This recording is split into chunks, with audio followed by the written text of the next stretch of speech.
How to hide your Instagram activity status without blocking.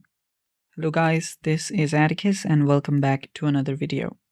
Today's video is about how you can hide your Instagram activity status without having to block someone.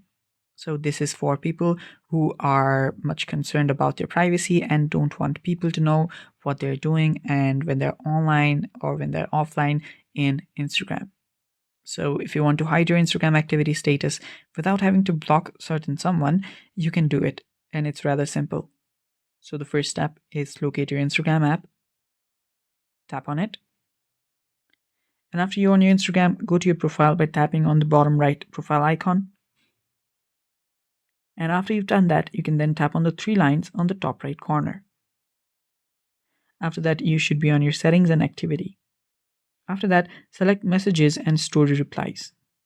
So you can search for messages and story replies right here, which is under how others can interact with you section. So tap on messages and story replies. And after you do that, you will then need to toggle off the show activity status. So you can see the show activity status right here. So simply toggle this button off. Normally it should be turned on. So you can tap on this button and toggle it off. Now, after doing this, you will also be unable to see when other people are active, but anyone else will also not be able to see if you're active or not. And you don't need to block anyone either. And that's basically it for today's video. Thanks for watching. Stay tuned for more upcoming videos, and bye-bye.